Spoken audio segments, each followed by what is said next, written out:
Y vamos a continuar en Mateo 26. Estamos en un punto en el que es tan maravilloso, es tan sublime, que no me canso de leerlo, de profundizar en ello. Estamos en las últimas horas de nuestro Señor, en lo que se conoce como la Pasión de Cristo. Y estuvimos viendo el anterior Sabbat cómo los discípulos, ¿no? Recordamos yendo al verso 17, ¿no? Vamos a leerlo para conectar el contexto rápidamente. Verso 17, donde dice: el primer día de la fiesta de los panes sin levadura se acercaron los discípulos con esta pregunta: Maestro, ¿no? Señor, ¿dónde quieres que hagamos la Pascua? Los preparativos. Él les respondió que fueran a la ciudad a cierto hombre, ¿no? Y le dijeran: el maestro dice, mi tiempo está cerca, voy a celebrar la Pascua en tu casa con mis discípulos. Los discípulos hicieron tal como Jesús los había mandado. Ya dijimos que estos discípulos probablemente fueron Juan y Pedro, ¿no? Bueno, probablemente no, lo dice Lucas, ¿no? Y ellos prepararon la Pascua, ¿no?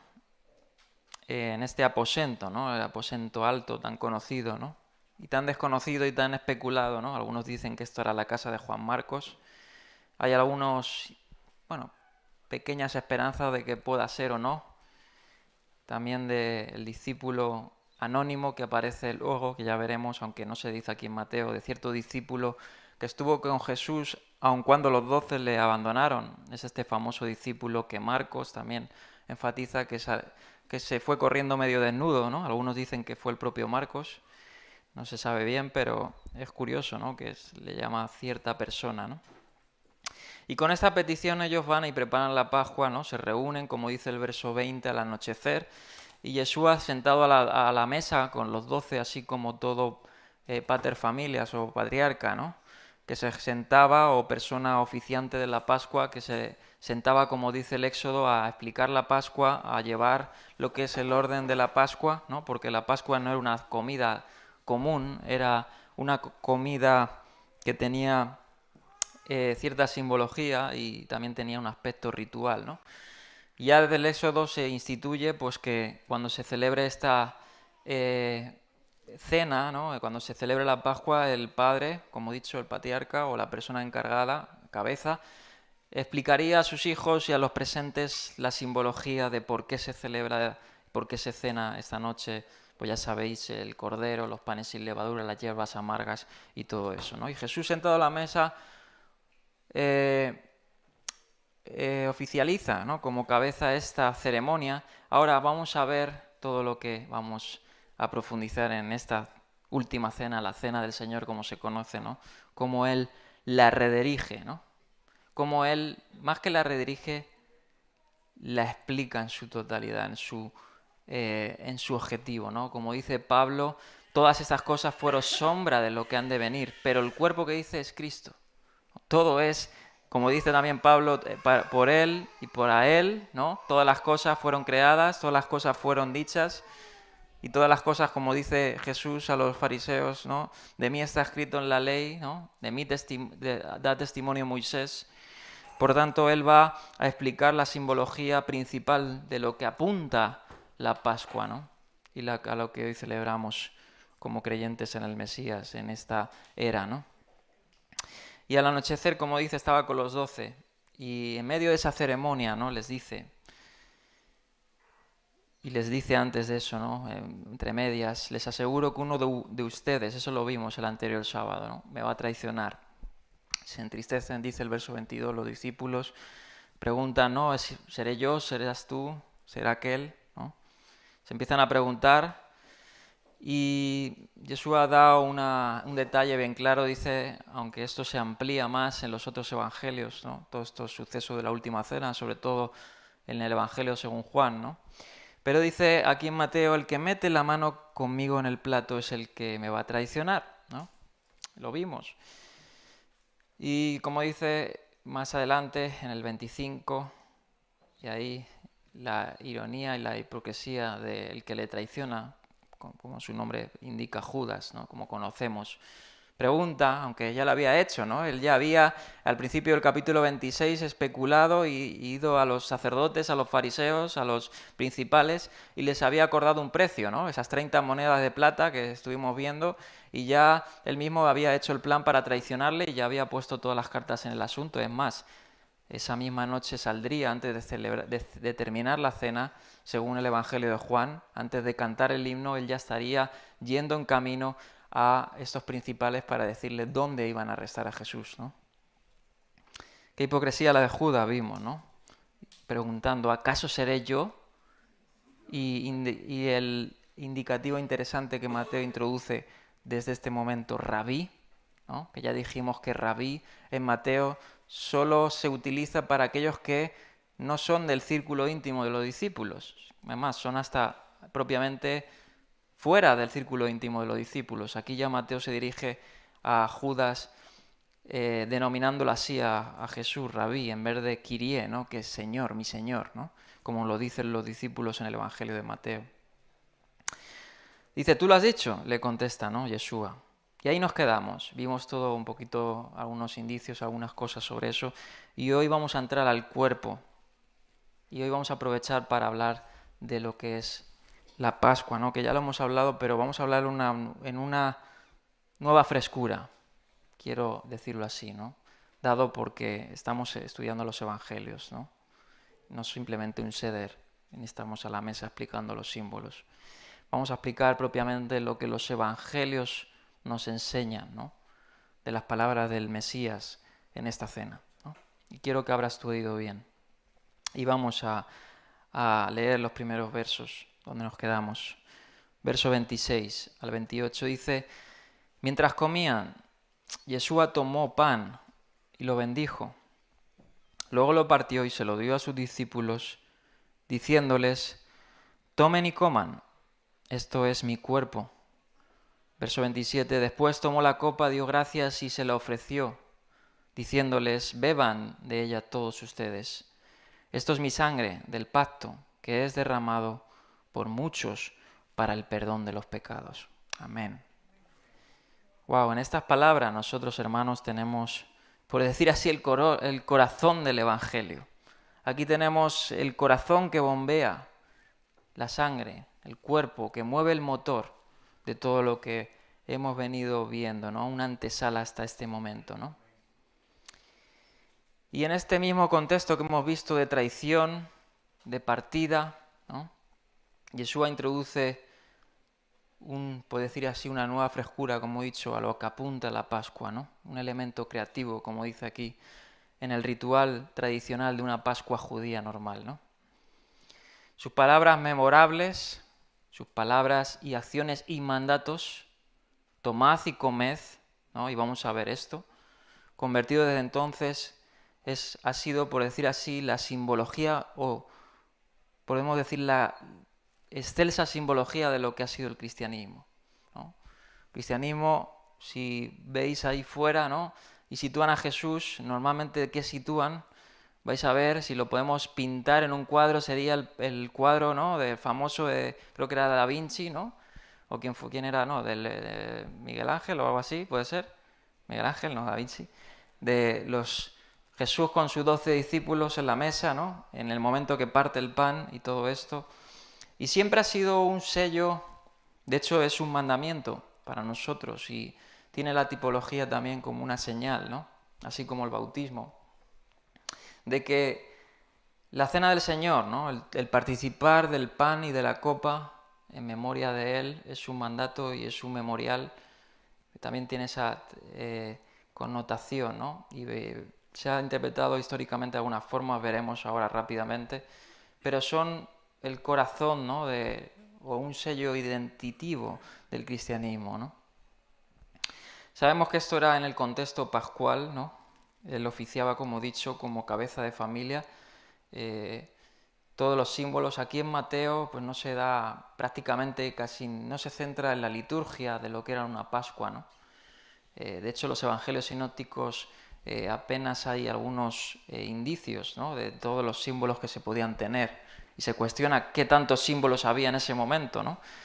Hemos hablado de las copas, ahora veremos, y normalmente pues en los evangelios se mencionan hasta 2 copas, ¿no? Aquí en Mateo solo se menciona una, pero es símbolo obviamente que habían ciertos símbolos, había ciertos elementos tradicionales judíos en la cena, ¿no?, de la Pascua. Ahora sí que por los evangelios sabemos, ¿no?, como dice ahí, tomó pan y lo bendijo, ¿no? Había una forma de dirigirse en la liturgia pascual. Y así como hacemos tú y yo, nosotros cada vez que celebramos la cena de la Pascua, la cena del Señor, y hacemos ciertas bendiciones, así como Yeshua también lo hizo, ¿no? La forma tradicional sería de la siguiente forma: bendito eres tú, Señor, Dios nuestro, Rey del universo, que sacas el pan de la tierra, ¿no? Así como dice que bendijo el pan, ¿no? Verso 26, eso está registrado en Pesajim, el Tratado de Berajot 6.1. Era una cena pascual, ya lo dijimos, el pan que tomó Jesús sería sin levadura, lo sabemos, ¿no? No somos ingenuos, obviamente, no representamos ahí, porque obviamente la levadura tiene una simbología en la fiesta, ¿no? Y de hecho se utiliza esta misma sintonía en las cartas de Pablo, ¿no? Después nueva levadura, ¿no? No seáis vieja levadura, quitad la levadura entre vosotros, etcétera, ¿no? Panes sin levadura de sinceridad y de verdad, ¿no? Alude Pablo. Obviamente sería pan sin levadura. Sabemos que, pues, en la Pascua se tomaba eso, ¿no? Y este rito tradicional de la Pascua incluía, pues, como he dicho, diversas explicaciones de lo que significaba el pan, ¿no?, de lo que significaba las hierbas amargas, todos aquellos símbolos, ¿no? Aquí no se dice las explicaciones comunes, sino Jesús la va a simbolizar en su muerte y en su sacrificio, ¿no? Y esto es lo que vamos a ver. O sea, Jesús ya no diría, este es el pan de la aflicción que nuestros padres comieron en Egipto, ¿no?, así como dice el Éxodo, etcétera, ¿no? Vamos a ver, de hecho ya hemos visto, ¿no?, algunos indicios que él dice previo a estos símbolos, ¿no? Pero vamos a profundizar en eso, ¿no? Ahora es curioso, ¿no?, que él reinterpreta, llamándolo así, ¿no?, el pan, y lo representa de la misma forma en equivalencia que el cordero en el seder, ¿no?, tradicional judío. El cordero era el sacrificio, ¿no? Su sangre servía para que, pues en el contexto del Éxodo, pues no viniera la mortandad sobre el pueblo, ¿no? Y eso tiene muchas simbologías, lo sabemos, ¿no? Pero aquí el pan lo identifica Yeshua con su cuerpo, ¿no? No con el pan de la aflicción literal, ¿no?, sino con su cuerpo. El simbolismo de la muerte es obviamente intencionado, ¿no?, en la simbología del pan y también del derramamiento de sangre, ¿no? De hecho, el verso 28 lo confirma. Esto es mi sangre del pacto. Es decir, que hay un sacrificio. Durante la Pascua los judíos sabemos que solían comer, pues, el cuerpo, ¿no?, del cordero asado. Tomaban todo el cordero, no podía sobrar nada, según el Éxodo, ¿no? Tomaban literalmente el cuerpo del cordero. Como aquí señala Franz, dice, por lo tanto, la descripción que hace Jesús del pan como su cuerpo y su instrucción, tomad y comed, sugieren que el pan sirve como sustituto del cordero y pretende representar, por tanto, la muerte del cuerpo de Jesús como el sacrificio, que, a lo mismo que el cordero pascual, protegía al pueblo de Dios de la destrucción y lograría su redención. Bien. Obviamente ya no sería una destrucción, ¿no?, ni una o protegerle de una muerte física, ¿no? Sabemos que su sacrificio no nos protege físicamente, ¿no?, aunque pueda ser, ¿no?, pero nos protege espiritualmente, ¿no? Apunta a una verdad futura, ¿no? Él nos va a librar del pecado y de la muerte eterna, ¿no? De la muerte primera no, porque todos moriremos, como dice Hebreo, está constituido que toda persona muera y luego venga al juicio. Él nos librará de la muerte eterna, ¿no?, de la segunda muerte. Por tanto, este segundo éxodo que tú y yo disfrutamos es un éxodo completo, ¿no? Es un éxodo que nos libra de la esclavitud, del pecado y de la muerte y del Satán, ¿no? Por lo tanto, al partir el pan, símbolo de su muerte, deja claro, sin lugar a dudas, su predicción después, horas después, ¿no?, de su muerte en Jerusalén, literalmente, ¿no? Las palabras dadas a vosotros, palabras vicarias, ¿no?, dadas a vosotros, no solamente aquí en Mateo se encuentran, sino también en los otros evangelios. Por ejemplo, en Lucas lo registra de esta manera, en el verso 19 del capítulo 22, diciendo: también tomó pan y después de dar gracias lo partió, se lo dio a ellos y dijo: este pan es mi cuerpo entregado por ustedes, vicario, ¿no?, por ustedes, por vuestra maldad, ¿no?, por vuestra corrupción. O sea, eso quiere decir vicario, ¿no?, en sustituto a, por ustedes. Hagan esto en memoria de mí. Pablo registra estas mismas palabras como una tradición muy antigua, ¿no?, que se tenía en 1 Corintios 11, 24. Posiblemente hasta antes, ¿no?, que los evangelios se escribieran, por lo menos a lo mejor Mateo. Según se alude, Marcos fue uno de los primeros, ¿no? Pero dice Pablo, 1 Corintios 11, 24, ¿no? Dice: y después de dar gracias, lo partió y dijo: esto pan es mi cuerpo, que por ustedes, ¿no?, entrego. Hagan esto en memoria de mí. Al decir ustedes, ¿no?, lo está diciendo a los discípulos, que cada vez que tomen el pan, recuerden su sacrificio, su muerte, ¿no?, para su beneficio. Y en palabra de Jesús para sus discípulos serían horas después, ¿no?, que recordarían y ya no verían la Pascua de una manera normal, ¿no? A partir de ahora sería una Pascua, por decir así, glorificada. Una Pascua, no quiero decir verdadera, pero sí en su sentido espiritual, completa y verdadera, ¿no? Bien. Es interesante que Mateo solo incluye estos mandamientos, estas órdenes, ¿no?, estas órdenes explícitas en las palabras de comed y bebed, ¿no?, indican como cierto orden, ¿no?, o sea, una cierta orden para ti, para los discípulos, ¿no? Todos los discípulos del Mesías deberían de tomar esto, ¿no? Es un mandamiento, así como el bautismo lo es, un mandamiento: id y haced discípulos, id y haced discípulos, bautizándoles. O sea, es un mandamiento que obviamente tiene connotaciones más allá de un mero cumplir, ¿no?, espirituales, ¿no?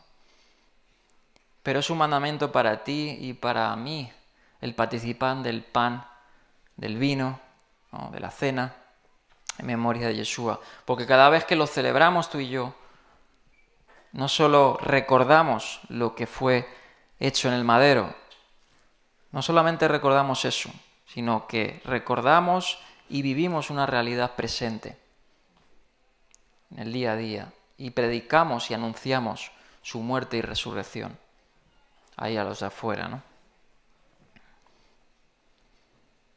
Bien. Ha habido un debate durante siglos, ¿no? Aquí no voy a entrar en el debate, pero sí que lo voy a comentar, ¿no? Porque, como dice, esta es la sangre, es, ¿no? El verbo es, el verbo ser. Ha habido un debate, pues, sobre el sentido en qué forma el pan es, ¿no?, y el vino es, si es literalmente o no, ¿no? Obviamente es una identidad, ¿no? Y ahora veremos eso. Es una equivalencia simbólica. De hecho, como dice aquí, me gustó cómo lo explica o cómo lo detalla aquí Franz, dice de la siguiente forma: el término es puede tener una gama de significados, ¿no?, en la Biblia, desde una identidad completa, de que literalmente es, a que es una simbólica también, ¿no? Por ejemplo, dice, es sugerente este último sentido, el simbólico, como es simbólicamente, ¿no?, dentro de este evangelio. Por ejemplo, en las parábolas de Jesús, ¿no?, cuando explica ciertas parábolas, como la parábola del sembrador o la parábola de los campos, ¿no? Dice, por ejemplo, en un nivel simbólico, la parábola del sembrador, al final de la parábola, explicándose a su discípulo, dice: el sembrador es el Hijo del Hombre, ¿no?, el campo es el mundo. Entonces, simbólicamente está explicando realidades espirituales en cosas comunes, ¿no? Así como cotidianas, como pueda ser el pan y el vino. Entonces es un buen argumento para ver que obviamente es en el sentido simbólico y no literal, ¿no? Pero sabemos que esto ha llevado, pues, a lo largo de la historia de la interpretación y la historia de la Iglesia, pues, a un debate bastante vívido, ¿no? Muchos primeros cristianos, no todos, algunos creyeron literalmente que era, ¿no? El cuerpo y la sangre se convertían, ¿no? Bueno, podríamos decir primeros o antiguos, pero no tan primeros, ¿no? Porque obviamente no fueron los más cercanos a los apóstoles los que creían eso, sino posteriormente. Pero hubo un debate, como he dicho, durante mucho tiempo, ¿no? De ahí salió a lo que hoy en día cree la Iglesia Católica, ¿no? Aunque fue afirmado como un sacramento, ¿no? Y bueno, más que un sacramento, sacramento, porque los sacramentos sabemos que la Iglesia Católica sobre todo tienen que ver pues en una forma salvífica, ¿no? Ven ciertos sacramentos que un cristiano tiene que tener, ¿no? Para ser apto en la Iglesia, ¿no? Entre ellos es la Eucaristía, ¿no? La Eucaristía es uno de los sacramentos de la Iglesia Católica, que en sí el término Eucaristía no está mal dicho, ahora lo explicaremos, ¿no? De hecho, hay mucha persona con prejuicios que ya pues escucha Eucaristía, ya se piensa que es la Iglesia Católica, ¿no? Que la Iglesia Católica se haya adoptado de esta definición de la Biblia no quiere decir que sea errónea en sí mismo la terminología, ¿no? Pero la Iglesia Católica han visto cómo el cuerpo literalmente, el pan literalmente se convierte en el cuerpo, el vino se convierte literalmente en la sangre, ¿no? Esta doctrina se llama, que defiende la Iglesia Católica, que fue afirmada como en el Catecismo, creo que en el Concilio de Trento, puede ser, o sea, es bastante más tardío, pero es lo conocido como la doctrina de la transustanciación, ¿no? Es decir, que el pan y el vino se convierten literalmente en el cuerpo y la sangre de Cristo, ¿no? O sea que la hostia que tienes tú, que te comes, ¿no? No se te puede ni derramar una miga, pues estarías tirando el cuerpo literalmente, ¿no? Una locura. Pero bueno, ya no es atacar esta doctrina, ¿no? Luego el luteranismo, ¿no? Lutero creía algo parecido. Hay que entender que Lutero pues era, en su día la Iglesia Católica pues era la Iglesia, y Lutero salió de la única Iglesia que en ese momento había, ¿no? Que era la Iglesia Católica. Y Lutero disentía en este término, transustanciación. Él lo veía no de la misma forma, que se convertía literalmente, ¿no? Él enseñaba que el pan y el vino seguía siendo pan y vino, pero que Cristo estaba realmente y verdaderamente presente en, con y bajo los elementos, ¿no? Y eso es lo que se conoce como la consustanciación, que está presente bajo los elementos. Bien, hay otras interpretaciones históricas, pues las que más se desintieron, ¿no? Luego la tradición reformada, con Calvino, enseñaba el pan y el vino no se transforman literalmente, pero Cristo está realmente presente, no de manera física, sino espiritual. Es en el sentido, según Calvino y según la tradición reformada, instrumento espiritual genuino de comunión real, no un símbolo desnudo, como diría Calvino. Cristo no está en el pan, pero está presente a los que creen por la acción del Espíritu. O como defendió Zwinglio, y lo que la mayoría de iglesias evangélicas y cristianas creen hoy, que es el memorialismo o simbolismo, que es básicamente que el pan y el vino es un símbolo de su muerte y su sacrificio, y esto no anula por ende que esté presente Cristo.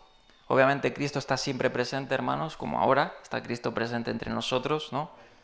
Sí que yo podría ver, quizás un voto a favor de lo que decía Calvino, ¿no? Que en este momento, cuando tú y yo participamos del pan y el vino, sí están, pienso yo, ¿no? En mi deducción puede disentir, está presente una forma más especial, podríamos decir, ¿no? O más delicada. ¿Por qué? Porque por la propia Escritura entendemos que la Pascua es algo o la cena del Señor, ¿no? Es algo bastante serio. No es una cosa común, ¿no? También es serio esto, ¿no? También es serio congregarnos. Pero sobre todo en la Pascua, en la cena del Señor, hay ciertos elementos y ciertas actitudes quizás que uno debe de ampliar, ¿no? Reverentemente. Pero bueno, es obviamente pues vivido esto, ¿no? De ambas formas. Bien. Es interesante, algunos han dicho, ¿no? Obviamente la terminología es en arameo, como dice Franz, dice, estas frases se habrían pronunciado sin un verbo de enlace, como simplemente sería mi cuerpo y esto mi sangre, ¿no? O sea, no sería con la terminología es, ¿no? Quizás en griego sí, pero en arameo no, yo no soy experto en lenguas. Pero es interesante el debate, por tanto, de siglos de es, pues sería un poco inútil, ¿no? O sea, en arameo, si Jesús habló en arameo, pues literalmente no se diría es, ¿no? Diría mi cuerpo y esto mi sangre, ¿no? Literalmente, que por equivalencia o para entender, pues sí se entendería que es, ¿no? Por eso en griego se registra así. Es decir, muchas veces que el hebreo o el arameo sean lenguas antiguas, incluso sean lenguas, podemos decir, porque hay algunos que se piensan que son, no, el hebreo es el idioma de los dioses, ¿no? Pero el hebreo es muy limitante. Es más incluso limitante que el griego. El griego es incluso más rico en ciertas cosas. En ciertas cosas. Es decir, en detalles de a quién está hablando o quién es en plural, etcétera. Hay muchas más cosas, ¿no? Si es más enfático, ¿no? Eso se lo escuché a un maestro de griego.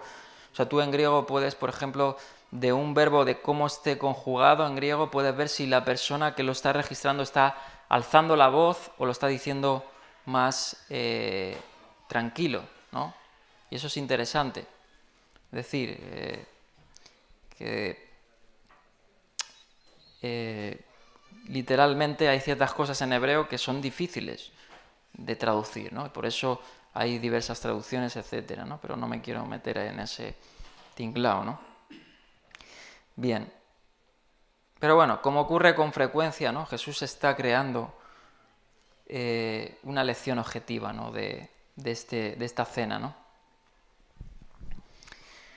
Y obviamente los apóstoles en el momento, ¿no? Van a vivirlo, lo van a escuchar, pero van a vivirlo de una manera más tangible en unas horas después cuando Jesús sea crucificado, ¿no? En la Pascua, y entienda mejor estas palabras, ¿no? Se les revele mejor estas palabras.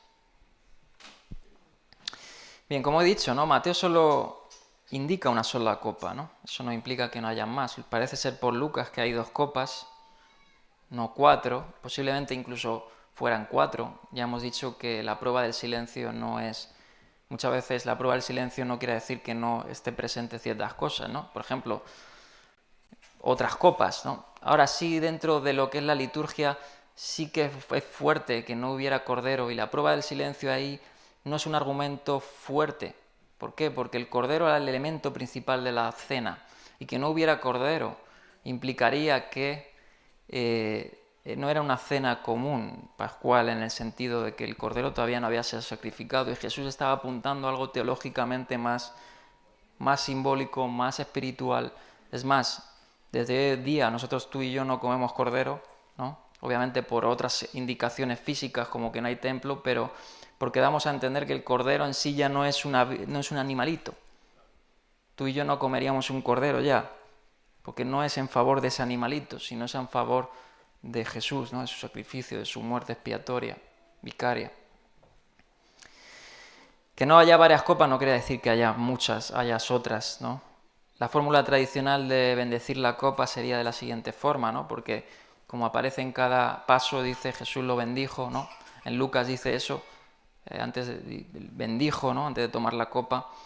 Y está registrado. Hay un poco de eco, no sé si quizás bajes un poquito la ganancia del canal 1, el rojo de arriba. Ahí está. En Misná Berajot 6.1 dice, sería de la siguiente forma, como decimos, bendito eres tú, Señor Dios del universo, que creas el fruto de la vid, ¿no?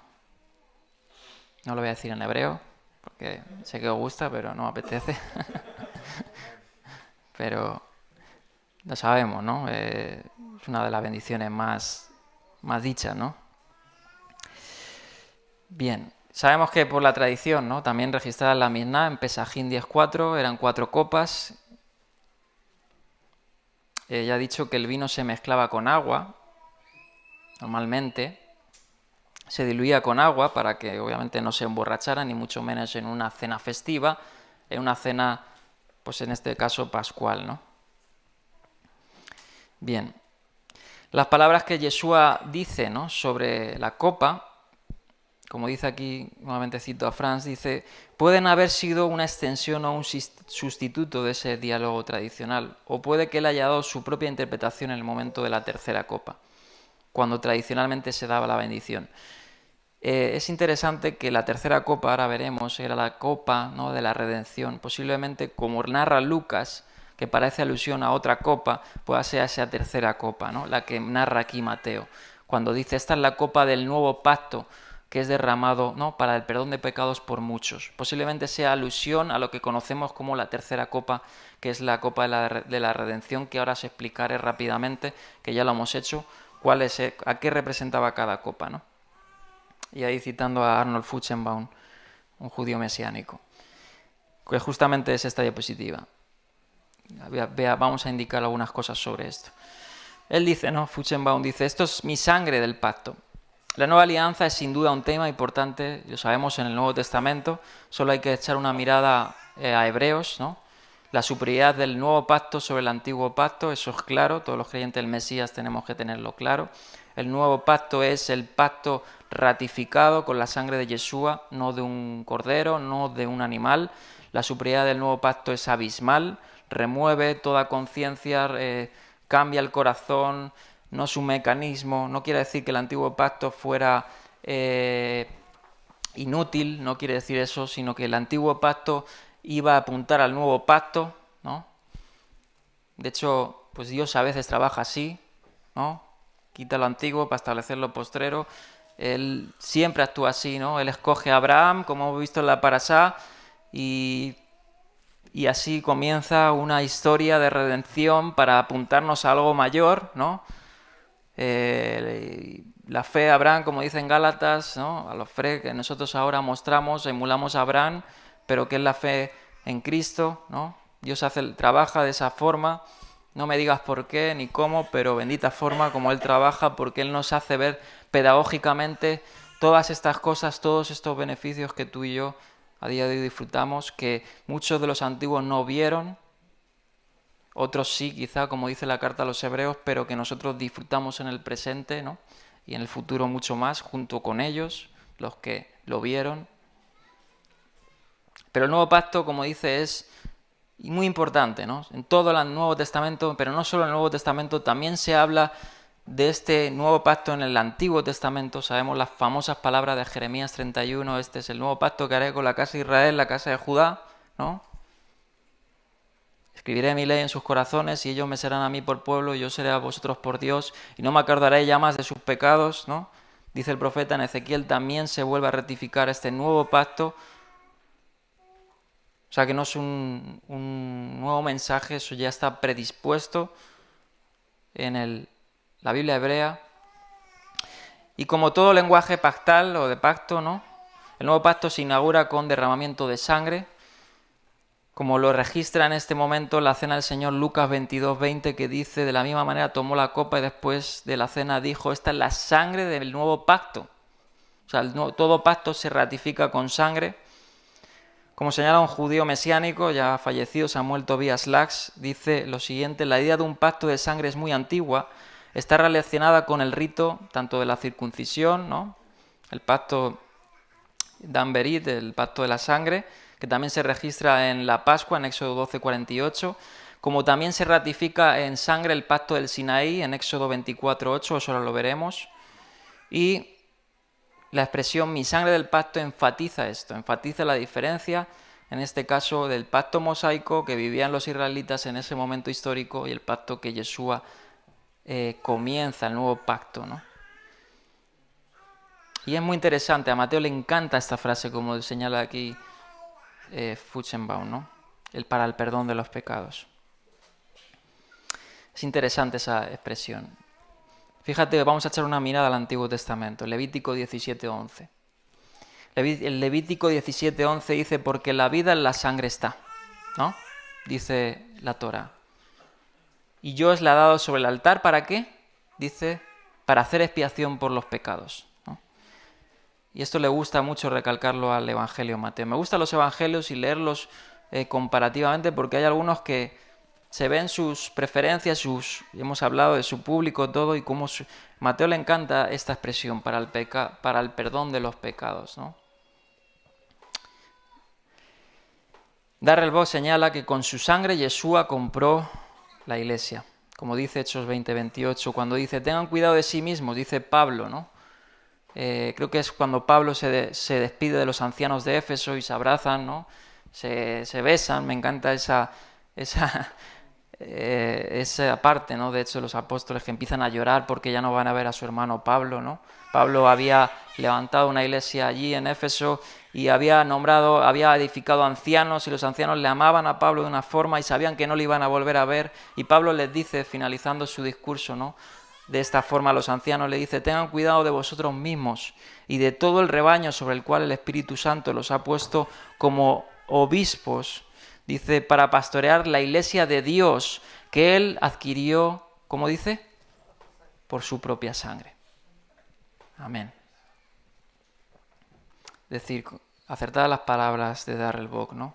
Yeshua compró la iglesia y sentó las bases de esta nueva era. La compró con su sangre, con su propia sangre. Ya no es la sangre de un macho cabrío, ya no es la sangre de un cordero pascual, ya no es la sangre de Cristo que limpia, que nos admite en la familia de Dios. Por eso muchas veces cantamos, ¿no? Gloriosa sangre, glorioso sacrificio. Exalzamos la cruz. ¿Por qué, hermanos, se exalza la cruz? No porque es idolatría o un mero símbolo, sino porque en la cruz tenemos eterna redención en el sentido de que es en el sacrificio de Cristo. La cruz no es mágica, ¿no? La cruz, aunque la lleves colgada en un colgante, no hace nada. Es creer en ese evangelio bendito, ¿no? El que te da la vida. Y el que exalzamos ese gloriosa manera, ¿no? Como muchas veces cantamos. Como he dicho, Mateo, Marcos y Pablo mencionan solo una copa, Lucas menciona dos. Las palabras eucarísticas, cuando dice dio gracias, que se registran en Lucas, lo pronuncia la segunda aparentemente mención de la segunda copa, ¿no? Que posiblemente sea esta copa tradicional del Seder de Pesaj, sería la tercera copa, la copa de la redención, ¿no? Como he dicho. Por lo tanto, todos los relatos del Nuevo Testamento son, y esto es interesante, presumiblemente descripciones selectivas.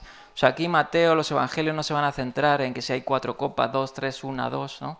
Sino se van a centrar en lo que verdaderamente la sustancia, que es el sacrificio, que es lo que implica espiritualmente, ¿no? Y esto es lo que decía antes, ¿no? Cabe señalar, como dice aquí Franz, que el participio eucaristesas, digo gracias en griego, que viene de la palabra Eucaristía, acción de gracias, es la palabra común ahora española Eucaristía. Como dice, algunos protestantes han evitado el término debido a sus asociaciones con la misa tradicional de la Eucaristía católica, pero el término en sí mismo no es objetable, o sea, no podemos decir, ¿por qué la llamamos Eucaristía? O sea, literalmente dice que dio gracias, ¿no? Obviamente no está mal en sí la palabra, ya muchas veces son por nuestros prejuicios, ¿no? Dice, al identificar, dice aquí Carson, la copa, esto es muy interesante, dice, al identificar la copa de vino como mi sangre derramada, Yeshua añade el símbolo del pan partido en el versículo 26. Es su propia muerte inminente la base de su nueva interpretación de la Pascua. La sangre del Cordero Pascual ocupaba un lugar destacado en el rito pascual original, pero ahora es la sangre de Jesús la que salva a su pueblo, ya no el Cordero de la Pascua. Pero la sangre del Cordero se untaba, ¿no? Como dice, en las puertas, en la Pascua tradicional. Y desde luego, como dice aquí, no se bebía, ¿no? Esto habría sido... Y de esto fue motivo de alarma para muchos, sobre todo en el cristianismo primitivo. Hubo pues grandes acusaciones a los cristianos primitivos, sobre todo en el ámbito romano, ¿no? De hecho, Justino Mártir, Taciano, Ireneo de Lyon, que fueron los padres apologistas, como se dice, fueron los que defendieron en sus apologías que los cristianos no eran caníbales, que no comían humanos, no comían literalmente la sangre de un humano, ni el cuerpo de un humano, tampoco eran ateos, como le decían muchos, ¿no? Los cristianos eran ateos porque no daban culto al César, ¿no? Y a los dioses de Roma no lo eran, sino ellos creían en un Dios, pero era solo un Dios y un solo Señor. Tampoco eran, como se dice, incestuosos, ¿no? Que se acostaban con padre y con madre o con hermanos, ¿no? Porque llamaban a todos hermanos y se pensaban eso y le acusaban eso a los cristianos, ¿no? Pero también fue motivo para que muchos del mundo dijeron, ¿cómo literalmente? O sea, tomaron literalmente las palabras de Jesús, ¿no? Quizás porque se acostumbraba en las iglesias a tomar la cena del Señor, ¿no? Y muchos lo escuchaban, muchos que no eran creyentes y decían, no lo entendían, porque esto, como diría Jesús y como diría el Evangelio, hay que discernirlo espiritualmente, ¿no? Como diría Pablo, la cruz es locura para los que se pierden, pero para nosotros es poder de Dios, ¿no? El que no es natural no lo va a entender, no lo va a entender. Y de hecho muchos no lo entendieron incluso en el lenguaje judío, aunque en el lenguaje judío esto era más común.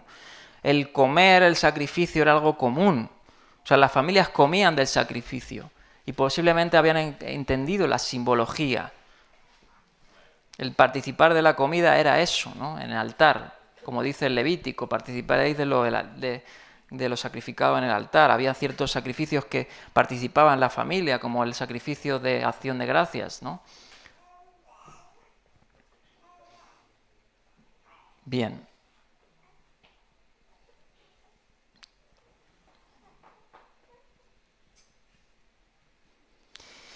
Como dice aquí, ¿no? Dice Franz, dice, solo podemos imaginar el efecto que tuvo en estos discípulos judíos cuando se le presentó por primera vez en ese ambiente de Pascua, ya de por sí tenso, pero en pocas décadas la imagen se había vuelto suficientemente familiar y aceptable como para expresarse en términos bastante crudos y caníbales, ¿no? Es interesante que hay una Pascua antes de esta Pascua, ¿no? Es decir, Juan narra hasta 3 Pascuas, hay debate, ¿no? Si son 2, 3 o 4, ¿no? Juan narra varios momentos en que Jesús parece ser que celebra varias Pascuas, ¿no? Y eso posiblemente en sus 3 años y medio de ministerio, posiblemente en la Pascua él bajó 2 o 3 veces a Jerusalén antes de su Pascua final, ¿no?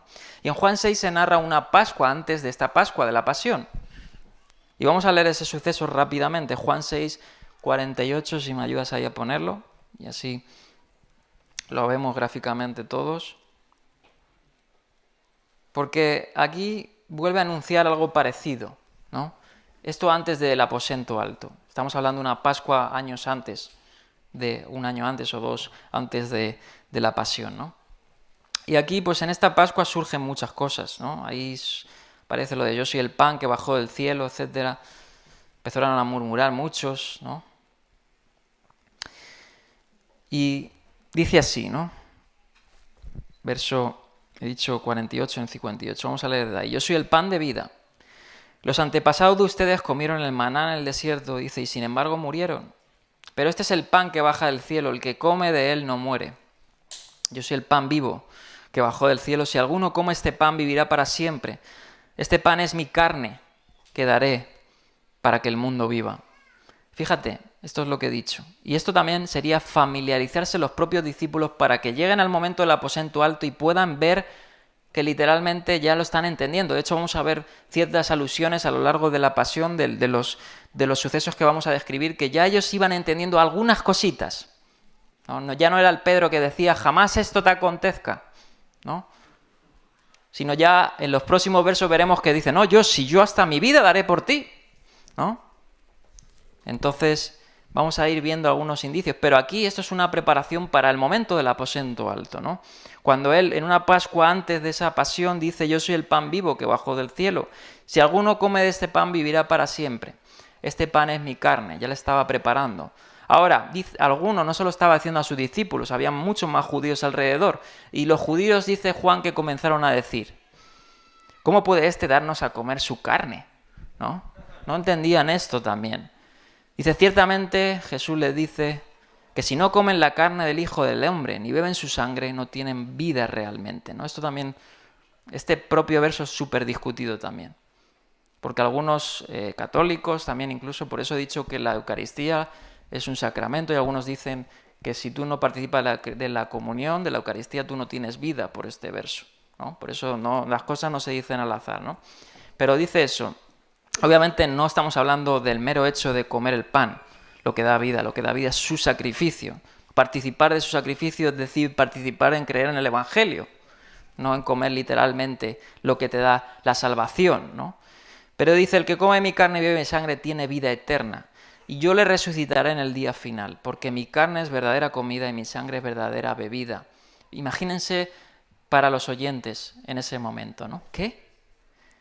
El que come mi carne y bebe mi sangre permanece en mí y yo en él, así como me envió el Padre viviente, y yo vivo por el Padre. También el que come de mí vivirá, fíjate cómo dice, por mí. Este es el pan que bajó del cielo. Y eso fue la sinagoga de Capernaum también, dice. Bien. Imagínense, ¿no? Ya los discípulos pues ya estaban un poco familiarizados con esta terminología, aunque no lo podrían comprender, yo creo que hasta horas después o años después, ¿no? Y vamos a echar una mirada, hermanos, este momento es muy bonito. Vamos a echar una mirada a simplemente el verso 28. El verso 28 es, por decir así, el Evangelio resumido, ¿no? Es excelso este pasaje. Vamos a volver a leerlo. Si lo puedes poner, Mateo 26, 28. Porque esto es mi sangre del nuevo pacto, que por muchos es derramada para remisión de los pecados. Vamos a ir a desmenuzar ese verso.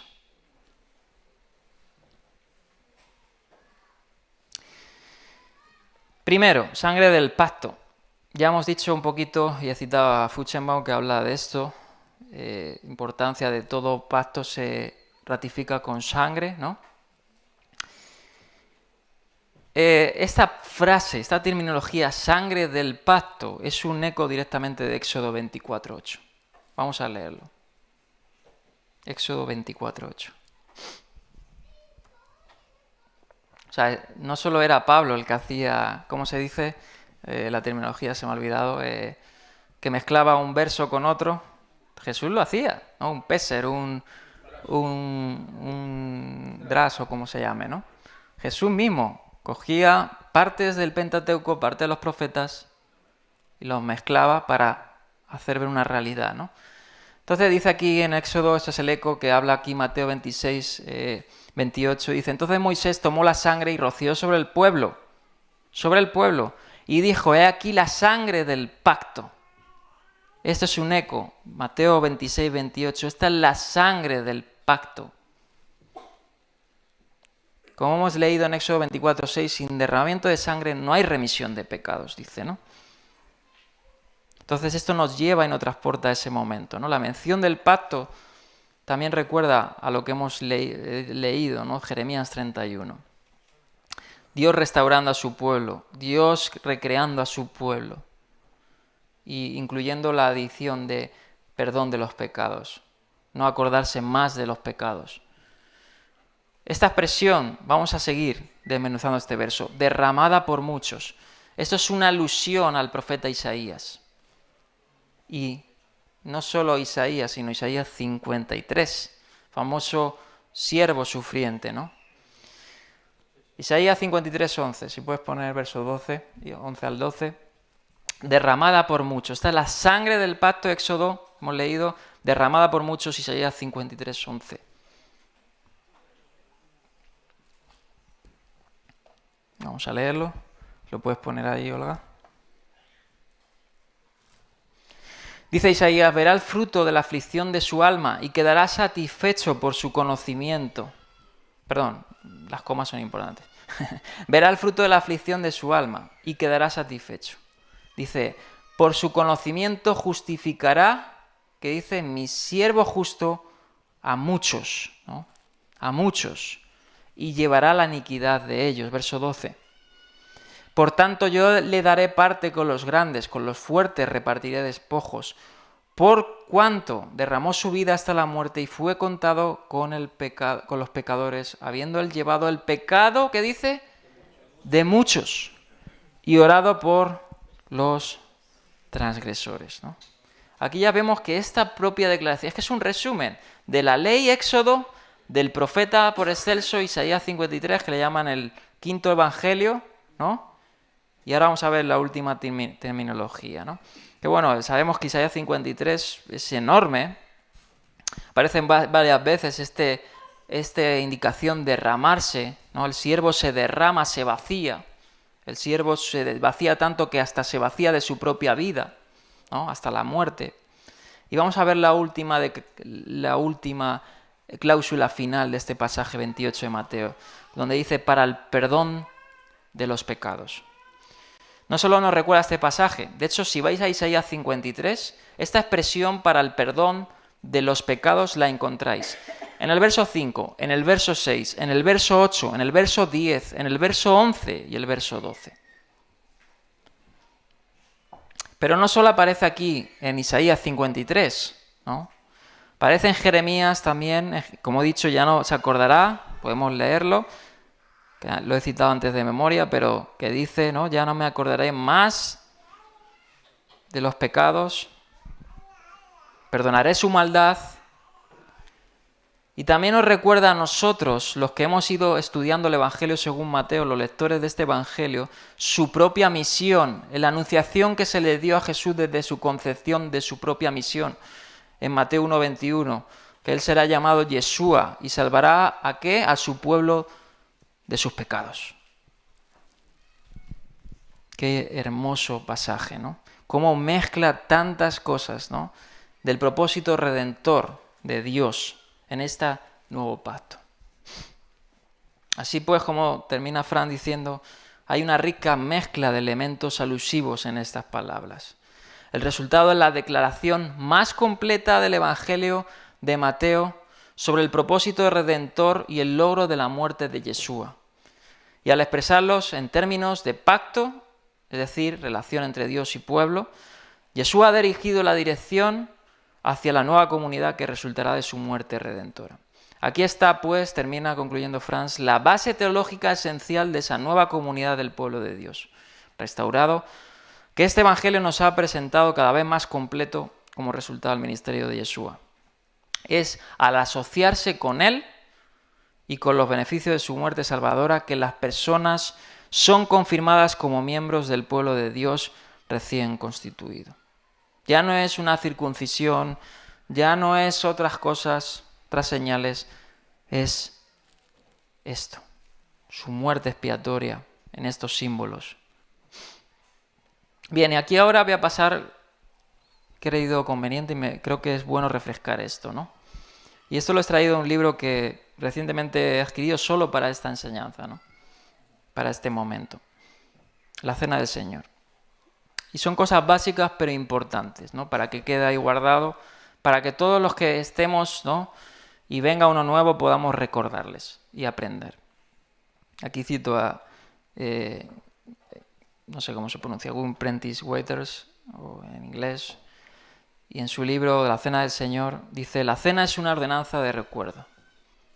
Dice, debemos comer el pan y beber del vino recordando lo que Cristo ha hecho por nosotros, ¿no? El significado de la cena no es la suma total de nuestra capacidad propia de reflexión. Esta es la actitud que debemos tener en este momento, ¿no? Dice, debemos de dirigir nuestra mente a las realidades espirituales presentadas ante nosotros en la cena. Pero no solo eso, involucrarnos nuestra mente de modo que en la cena podamos comulgar con Jesucristo por fe. La cena es en toda su profundidad una ordenanza de comunión con el Salvador.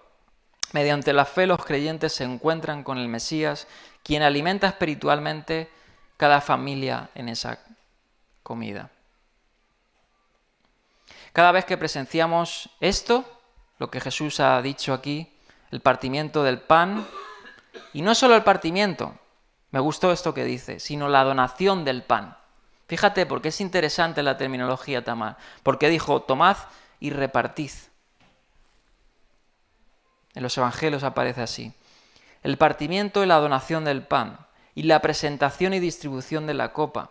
Se nos recuerda, por tanto, la negada autodonación de Jesús para nuestra salvación. Jesús es nuestra vida y alimento, porque Él se dio a sí mismo por nosotros en la cruz. Que Cristo designara los elementos del pan y el vino para que se nos repartieran, como he dicho, repartirlos, ilustra potentemente una de las lecciones más fundamentales de la enseñanza de Cristo sobre la salvación. Y esa lección es que somos receptores indignos, tú y yo, de esa provisión gratuita de Dios en Cristo. La cena del Señor es una pieza de la enseñanza de Jesús sobre el reino de Dios. Cuando venimos a Cristo en la cena, no estamos fundamentalmente haciendo algo por Él, no. Más bien, Él está haciendo algo por nosotros. Él suministra a nuestras almas necesitadas la gracia del Evangelio. Él proporciona lo que necesitamos de los recursos de su muerte sacrificial en el madero. Él promete traer a cada uno de nosotros y de nuestros hijos y nos promete una bendición futura, una Pascua futura, como diría y veremos, es decir, un banquete mesiánico, donde tú y yo disfrutaremos en plenitud, en una vida nueva, vida y bendición en nuestro Salvador. En la cena nos reunimos como familia de Dios, nos reunimos. La Pascua era familiar, no era ahí solamente. La vida cristiana, la vida de la fe, es una vida de comunión, no es una vida de estar disperso, es comulgar con los hermanos, es una vida de comunión y esta realidad nos expresa en eso. Cuando tú y yo tomamos el pan, lo tomamos junto a la comunidad de los santos redimidos. Cristo escogió instituir esta cena en el curso de una cena familiar, una cena pascual. Esta era una ordenanza familiar. Dios dispuso que las familias se reunieran y se alimentaran del cordero sacrificado, como dice Éxodo. En particular, el padre tenía esa responsabilidad de explicar a sus hijos el significado espiritual. Cuando Cristo se reúne con sus discípulos para esa cena pascual, Él testifica de ese carácter del pueblo del nuevo pacto, como una familia. El hecho de que la cena sea una comida familiar refuerza esta distinción, es decir, entre lo que es la Iglesia y los que no son parte de la Iglesia. Es decir, Jesús no invita a toda la humanidad a su mesa, Él invita a sus discípulos a venir. Cuando participamos de la cena del Señor, estamos también declarando unos a otros y al mundo alrededor que ya no somos parte de este mundo. Por la gracia de Cristo hemos sido sacados del mundo e integrados en esa familia de Dios, en esa familia de fe. En consecuencia, los evangelios nos dicen que la cena del Señor tiene estas tres dimensiones. Y vamos a ver rápidamente. Primero, es una comida de pacto. Esta es la comida, dice, este es el pan y la copa del nuevo pacto. Es una comida de pacto en la que los creyentes individuales por fe tienen comunión con Cristo para su nutrición espiritual. Esta comida no tiene como propósito crear fe, sino fortalecernos en la emuná, en la fe. Es una comida familiar, como he dicho, en la que la familia del pacto de Dios se reúne. Por tanto, la cena debe de servir para nosotros para fortalecer los vínculos familiares que existen dentro de nuestro pueblo, de nuestra iglesia. La cena del Señor sirve también para distinguir la iglesia como una sociedad de Dios que está apartada del mundo a su alrededor. Es la iglesia, por tanto, testificando sobre esta gracia salvadora, la cual aparta a los pecadores de su pecado, los perdona, los salva, los redime y los lleva a Cristo. Pregunta, ¿quién puede venir a esta cena? Parece obvio que los creyentes pueden venir a la cena del Señor, pero en vista de las advertencias que Pablo hace en 1 Corintios 11, necesitamos una comprensión detallada. Podemos hacer 3 observaciones sobre esto. Primero, la cena está disponible para todos aquellos que sean creyentes, que han demostrado su emuná, su fidelidad, su fe. Una fe que es examinada, no es una fe confesativa o confesional solamente. Es una fe que queda demostrada en la vivencia, en la vida de uno, en el cambio de conducta, en el cambio de nueva vida. El nuevo nacimiento no es filosófico, es una vida. Por tanto, la cena disponible está disponible solo para aquellos que son verdaderamente discípulos. Ellos deben entender propiamente lo que es el Evangelio. Deben tener conciencia y un sentido de su propio pecado. Deben confiar en el Mesías para su salvación, solo en Él, no hay otro medio, y empeñarse en caminar en obediencia ante Él. Deben llevar a cabo sus obligaciones prometidas de compañerismo y unidad con la iglesia local, el cuerpo de Cristo. 2. Bueno, sigo ampliando este primer punto. ¿Quién puede venir a la cena? Cada persona debe decidir, y aquí hay unas cosas interesantes. Igual queda ahí grabado, por si alguno el día de mañana quiere decir, bueno, yo puedo participar, que pueda escuchar estas palabras.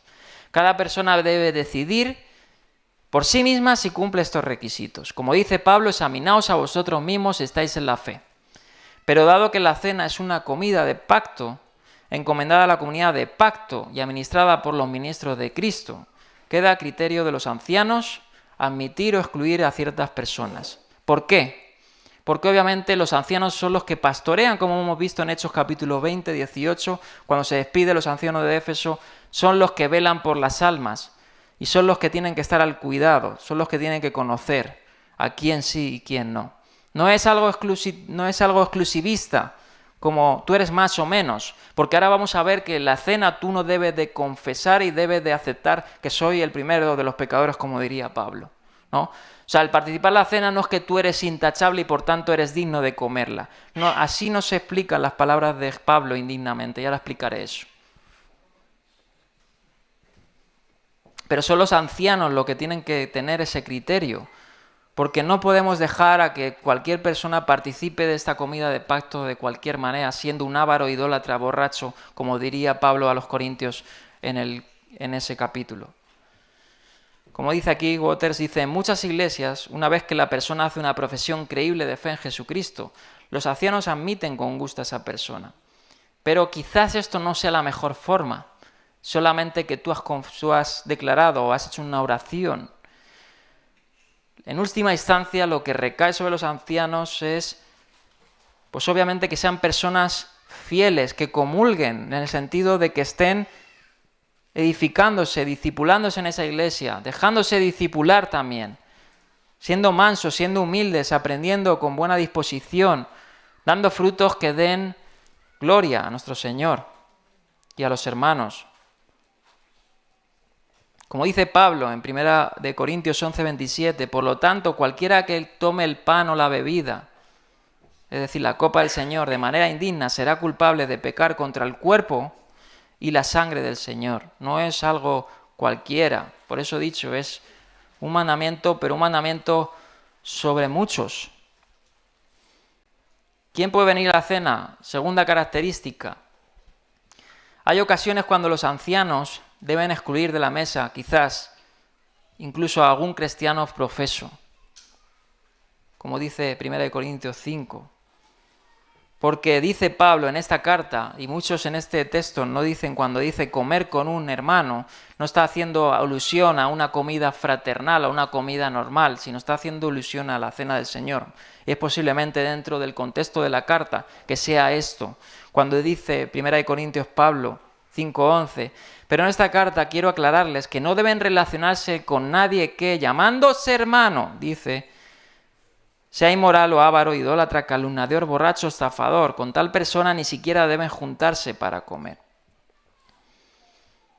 Esto se lo dijo Pablo, ¿no?, a los miembros de la iglesia, que no anduvieran en compañía de ninguno que llamándose hermano.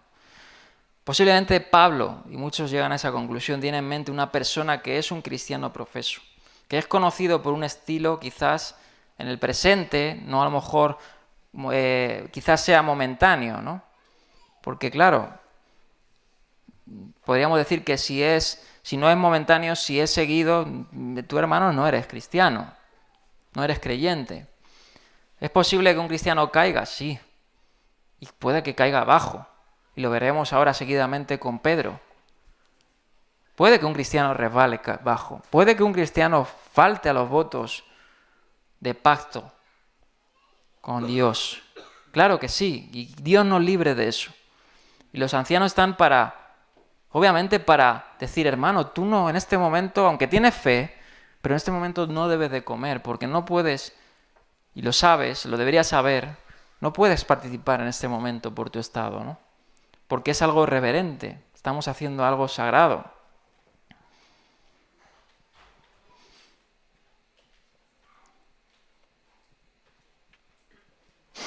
Obviamente, Pablo no está necesariamente diciendo que sea salvo o no, cuando dice indignamente, ¿no?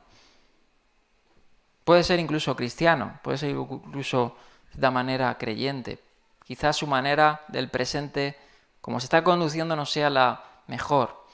Aunque esa palabra indignamente también pueda ser de cualquier manera. O sea, es decir, sin darle peso a esa ceremonia, ¿no? Como si fuera una comida común cualquiera. Y las indicaciones de Pablo para esta mesa, para participar de la sangre y del cuerpo del Mesías, de la cena de Pascua, no es una exclusión, como he dicho, para castigar a la persona, para excluirla, para que se sienta menospreciada, no, es para su propio beneficio, como dice Pablo. Es para que haga introspección, para que vea su vida, para restaurar al hermano. Así como vimos en Mateo capítulo 19, cuando hablamos del perdonar las ofensas, ¿no? Del proceder en los juicios. Los juicios nunca del Señor son para matar, en el sentido a los creyentes, ¿no? No son para destruirlos, sino son para que recapaciten, para llevarlos de nuevo al camino. Y así debería ser nosotros. Es necesario también excluir a estos ofensores de la mesa. Por otra razón, cuando cristianos profesos tienen una reputación de pecados particulares, no solo ellos se ponen en riesgo a sí mismos, sino también ponen en riesgo a toda la congregación. Eso es así. 1 Corintios 7 dice, deshágase de la vieja levadura para que sea masa nueva. A veces hay que sacar la levadura de las casas, ¿no? Obviamente porque puede ensuciar la casa, ¿no?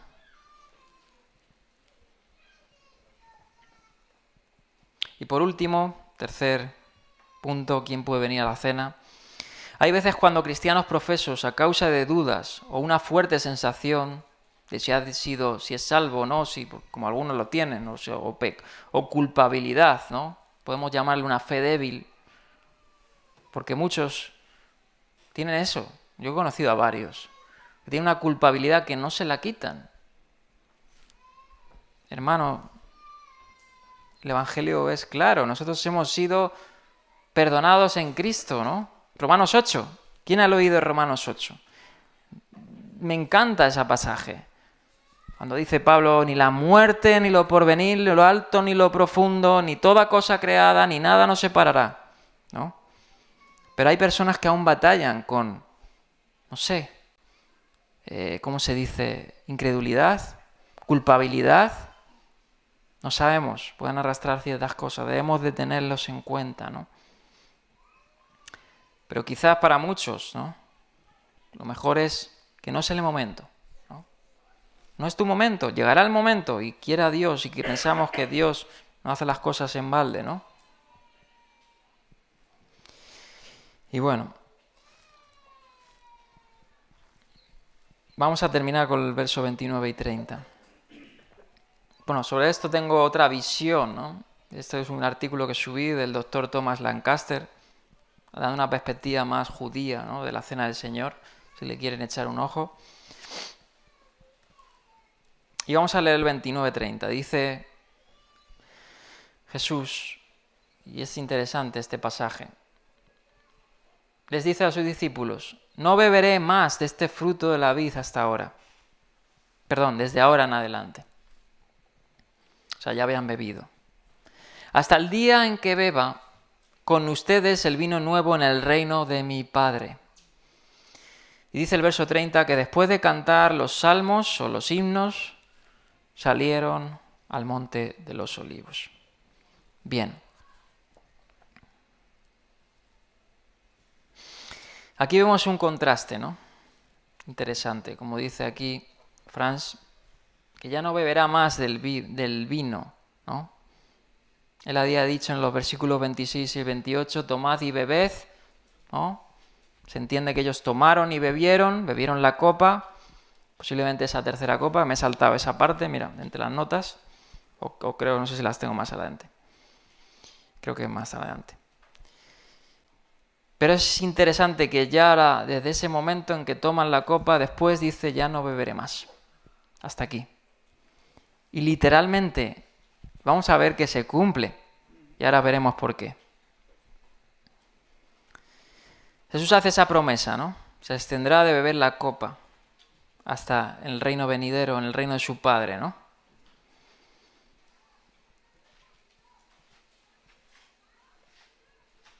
Es decir, los discípulos van a seguir bebiendo, participando de la Pascua, ¿no? De la Cena del Señor, como hemos leído en 1 Corintios 11, como fue la comunidad de Corinto. Pero Jesús ya no estará con ellos, físicamente, obviamente, ¿no? Hasta esa consumación en el reino de su Padre, donde posiblemente sea esa Pascua futura que tú y yo celebraremos, lo que se conoce como, que ya he hecho mucho énfasis en esto, el Evangelio de Mateo, se conoce como el banquete mesiánico, que ya por allá, cuando un centurión se acercó a Jesús, tuvo unas palabras similares al profeta Isaías, cuando dice, muchos vendrán del oriente al occidente y se sentarán a la mesa. Aquí la terminología de la mesa está haciendo alusión también a esta cena, donde posiblemente sea en una liturgia así como hoy la Pascua, sea ese banquete mesiánico donde Él sea el que vuelva a oficiar una nueva Pascua, ¿no? Ya no en un cuerpo corruptible, sufriente, ¿no? En agonía, como vamos a ver en versículos posteriores, sino sea un cuerpo triunfante, ¿no? Glorificado, tú y yo, o sea, eso será impresionante.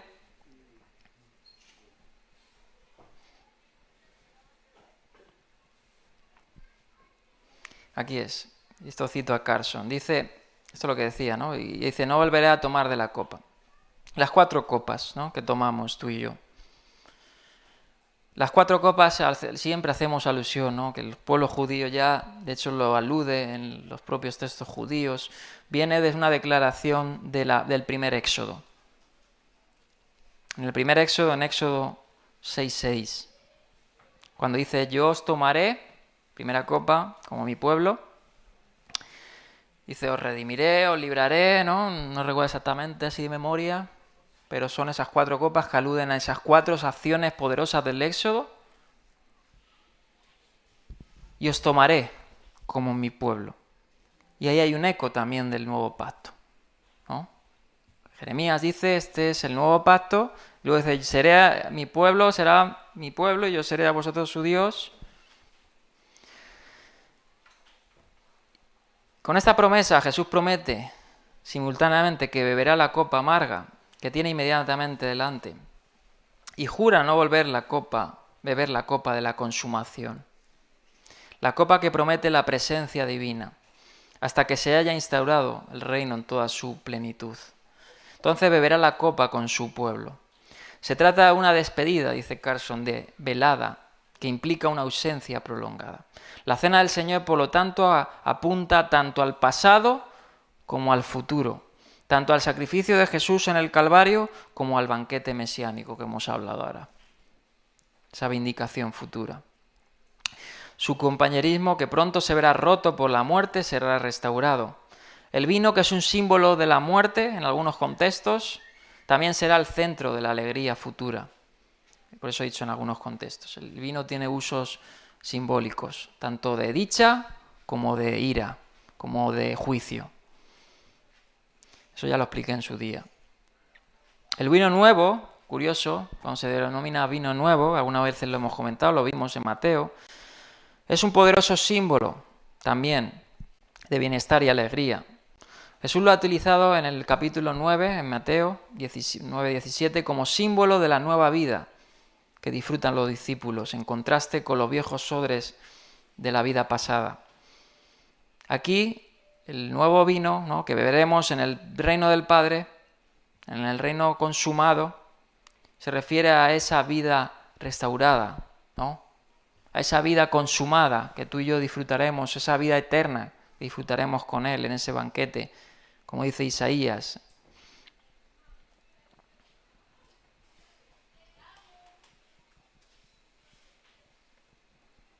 Bien. Por lo tanto, es probable que Jesús esté esperando solo los 40 días durante los cuales estará con ellos de nuevo en la tierra antes de su ascensión. Es poco probable. De hecho, es súper improbable. O sea, no está hablando cuando Él resucite que van a volver a tomar esto. De hecho, cronológicamente sería imposible, porque 40 días después, ¿qué es? Pentecostés. No tiene sentido, ¿no? Hechos 1:3, cuando ascendió a los cielos. De hecho, Él dijo, ¿no?, antes de irse, así como, no lo dijo Él, lo dijo el ángel, así como Él se fue, Él vendrá. El reino de mi Padre obviamente es la consumación, ¿no? Ahora, eso se cumple literalmente, no solo por la cláusula que dice aquí Mateo, ¿no?, cuando dice nunca, nunca más beberé, sino porque literalmente estuvo tentado a beberlo. Sí, no a la fuerza, claramente. Vamos a leer Mateo 27:34, me estoy adelantando. Pero él, cuando ya estaba en el madero crucificado, dice que allí le dieron de Jesús, ¿qué dice? Vino, fruto de la vid. Pero él, después de probarlo, no lo tragó, dice que lo escupió. Se negó a beberlo. Qué interesante es esto, ¿no? Literalmente él cumple estas palabras. No volveré a tomar de este fruto de la vid hasta el reino de mi Padre. ¿Por qué? Porque lo que él dice se cumple. Hasta los pequeños detalles, hermanos. Hasta eso. Hasta esa tontería tan grande que podamos ver, se cumplen los evangelios. Los evangelios son tan hermosos, son tan perfectos, que aunque le quieras sacar 1000 errores, es hermoso poder estudiar los evangelios. Y cerramos ya. En ese momento dice que ya se despiden, ¿no? Cantan un salmo. Es interesante, si echamos una mirada al Evangelio según Juan, que los sinópticos no recogen, hay algunas palabras, son unas palabras tan fuertes, tan hermosas, ¿no? Juan justamente registra que antes de cantar el himno, después de la copa que Judas bebió, Judas salió. Eso ya lo dije el anterior sábado, ¿no? Dice Juan 13:31. Y Jesús tuvo unas palabras tan hermosas. Les dio un mandamiento nuevo antes de cantar el himno. Yeshua les dijo, amaos los unos a los otros. Ahora, ese mandamiento nuevo, dice Levítico, amarás a tu prójimo como a ti mismo. Pero sigue diciendo, amaros los unos a los otros, Juan 13:34, como yo os he amado. ¡Wow! Y eso lo van a vivir horas después, ¿no? Esas palabras tan hermosas que registra Juan son sublimes, porque es un amor incondicional, es un amor que ya no es un amor que trasciende la humanidad, es un amor que solo se da si es divino,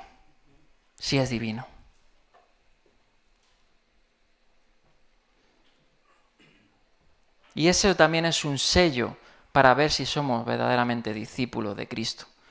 Si nos amamos, no como el mundo, no como un padre ama a un hijo, o como un hermano o una hermana, que también es muy figurativo, muy semejante, ¿no?, podríamos decir.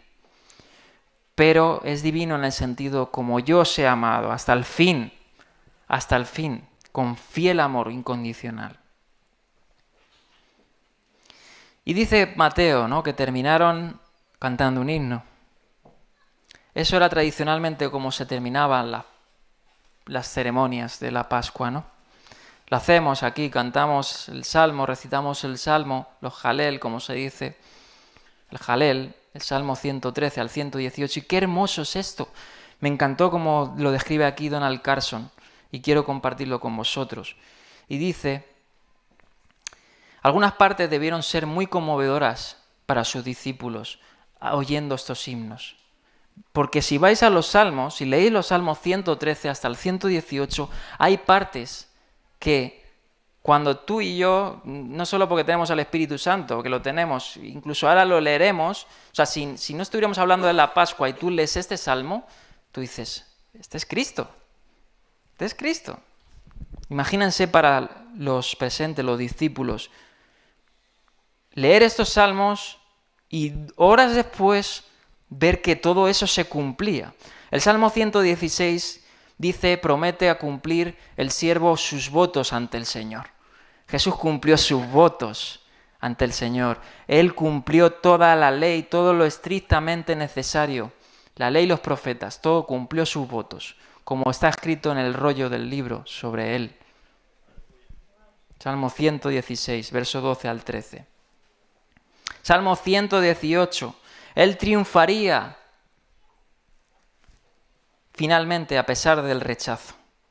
Jesús fue rechazado por sus propios discípulos, que ahora lo veremos, y a mí me ha taladrado la cabeza esa parte, esa profecía de Zacarías, es inmensamente profunda, cuando habla, heriré al pastor y las ovejas serán dispersadas, pero él triunfó a pesar del rechazo, no solo de los suyos, sino de todos los presentes.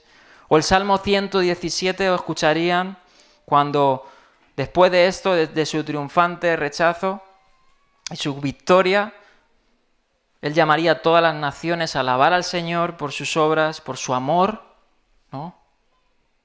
O el Salmo 118, que es podríamos decir, el que corona, porque para siempre es su misericordia. De hecho, algunos, como registra Joaquín Jeremías, algunos judíos vieron ese salmo mesiánico también, sobre todo los versos 25 al 26. Y ya cierro el verso 30, dice que se marcharon al monte de los olivos.